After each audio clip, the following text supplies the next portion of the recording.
and welcome back to Secure by Design Beyond the Firewall. Once again, Ted here with Ahmed. Ahmed, how you doing again? Good, how are you? I think we forgot to do our laundry or something because we're wearing the same clothes. No, I'm Yes. just kidding.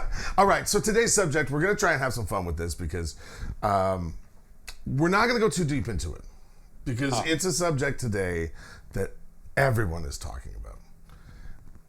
Everyone is talking about. I'm going to say it even one more time. Everyone is talking about, is it going to take my job? Is it going to, help me? How do I use this thing? My kid asked me how to make Pokemon cards with it, all kinds of stuff. And that subject matter is AI. This, that thing. Ugh. There's so much to it. Where do you start with this? Right? It is very exciting. It is. Let's start with it's very exciting, and everybody's excited about it.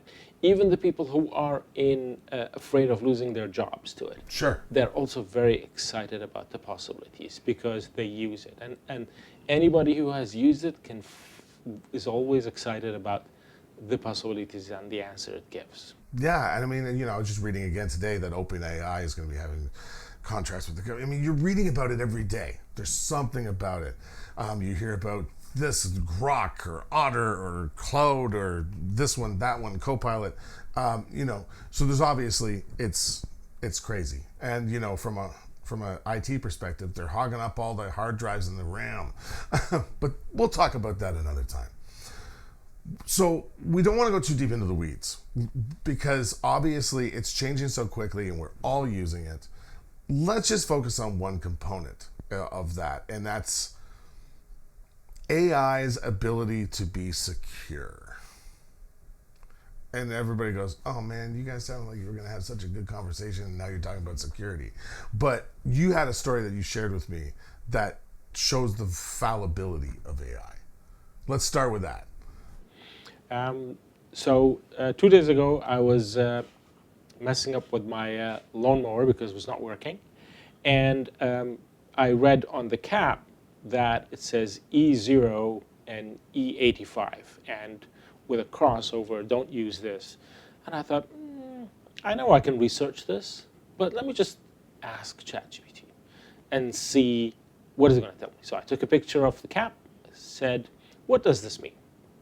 It started going on the different kinds of oils to use. W5, W30 in the cold weather, what kind of engine, and it just went on and on and on and on. I just let it at the end. I just wrote 2 words, try again. And then it wrote a very different answer. Then it started talking about gasoline, and this is the ethanol level, and what does E0 mean, what does E85 means, and when you should use this and when you should use that. Now, in both cases, it did not tell me the answer that I want, but that's okay. Maybe I needed to prompt it differently. However, the moral of this story is don't 100% trust it. If you're asking whether these mushrooms are poisonous or not, don't trust it. Do not, under any circumstances, do not trust it with your life because it will give you an answer and then pulls the oops, I was wrong.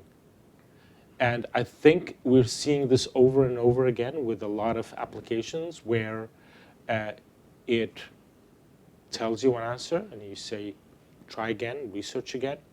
But here's the thing. When we know it's giving us the wrong answer, we're able to correct it. And whether we correct our prompt or we simply just tell it, try again or try harder. The problem lies when we don't know about a subject and we are relying on it to give us the right answer. So we don't know if we should ask it to try again or if we should just take that and run with it to our boss. There are stories of made-up cases in court cases where a lawyer shows up and shows, here's a precedent that happened in 1985 where the judge decided this based on this.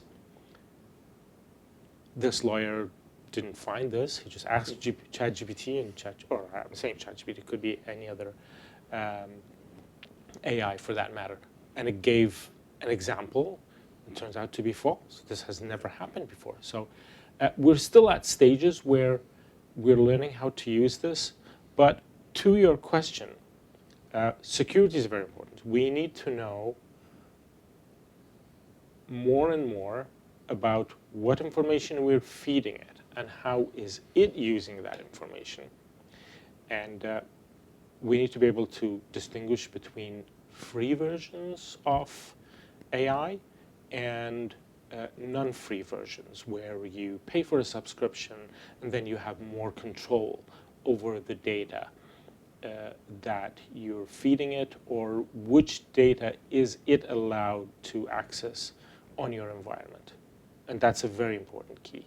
What are you giving it access to? Yeah, because I remember a story of someone we know, a company we know, because everybody's chomping at the bit to get it in there. And so, your employee happens to have admin privileges on their computer. And they download Otter AI. And within minutes, every single contact in that person's entire library gets an email inviting them to use Otter AI. Ticketing systems blow up. They're going into chats. It's trying to get, invite people in Zoom meetings and Teams meetings, all because somebody didn't read a little box that said sync contacts, or they misread it, which always then comes back to, we've talked about MSPs and the importance of MSPs. When I describe a situation like this, I like to say, employee downloads AI bypasses, gets into contacts, emails, all contacts, company panics, people are upset, customers start contacting saying, why am I getting this? If it's managed, employee tries to download Otter AI, unable to because they do not have admin privileges. Reach out to a managed service provider for guidance, who then do due diligence to then safely deploy it, or talk to that. So that's security. Why it needs to be managed. This is always my thing that I like to bring up. Yeah, and that's one of the things that we've been doing lately is setting up AI environments for our clients, whether it's a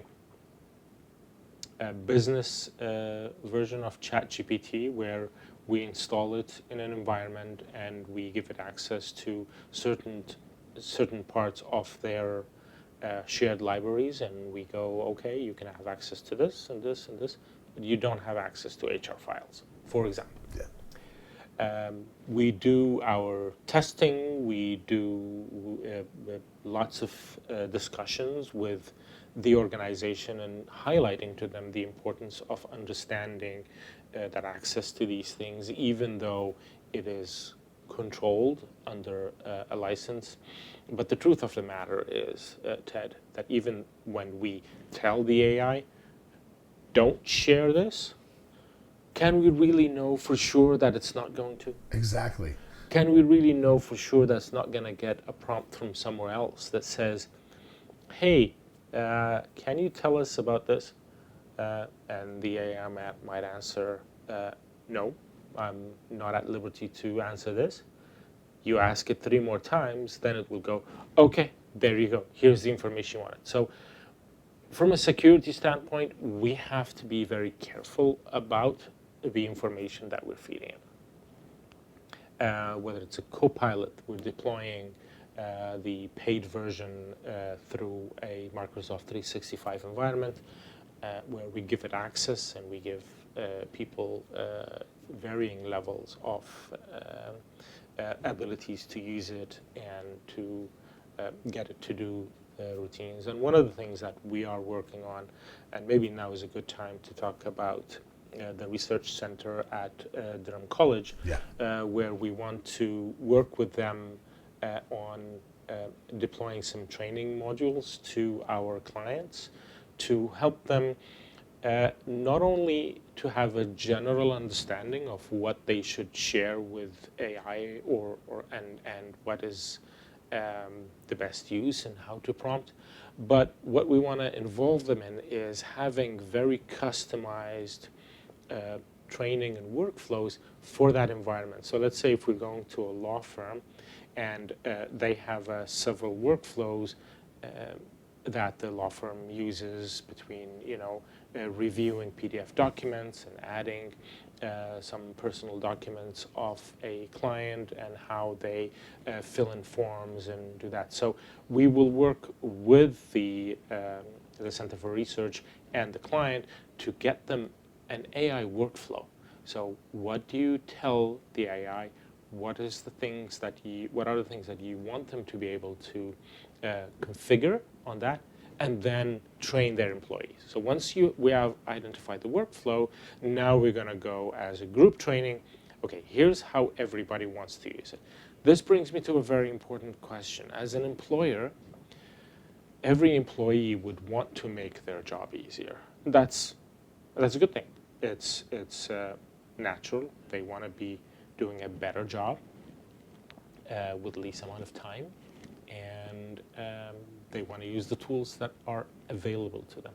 So as an employer or as a business, you need to be involved in how your staff are utilizing those tools. Which tools are they using? Are they using the free ones? What are they feeding them? Do you have one, say you're a clinic, do you have one of your therapists just decided that they're going to download the free version of ChatGPT and ask them to write their notes? Should you know about this as a business owner? I think you should. Yeah, absolutely. Do you have it written in your employee's handbook or even in your contracts with your staff? What tools are they allowed to use? Have you researched those tools? You can say, you're not allowed to use this one, but you're allowed to use this one, or you're not allowed to use this one under this guidance. And I think every organization should start to now think about, how are we going to deploy this thing? Do we just leave everybody to do what they want? Or do we just look, put our heads in the sand and say, I don't know, nobody told me anything? Yeah. Well, you touched on something I think that's going to become very important, because today we have phishing simulation and training, right? And so many companies are doing this, and it's great, and we should be doing this. And even when you take, Clueless Carl's lessons, you're learning about how AI is going to affect this. But you just brought up the entire idea of that whole idea of corporate training for AI and how to use it, and with our new partnership that we're working with Durham College, that's going to be so great with the AI hub. So that's some exciting news. You heard it here, folks. All right. I think we've got it.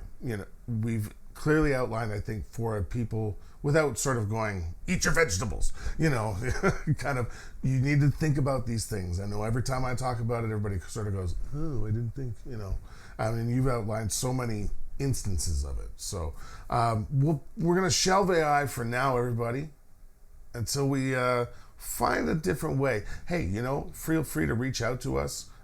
If you want, you can give us some ideas on maybe some things that you want to hear from an IT perspective about how AI is going to work. And we won't be doing a ranking. We're not David Letterman. We're not going to do, maybe we'll have AI do its top 10 AI. See what hey, that can be something fun for you to do with ChatGPT on your free version, that you don't have to worry about leaking any important information, right? There we go. Like drawing an otter. Anyway, so thanks, Ahmed. Great chat again today on AI. And so now what? Security, everybody. That's what it is. So once again, thanks for joining us here on Secure by Design, Beyond the Firewall. We're going to see you next time on our next episode. Ciao.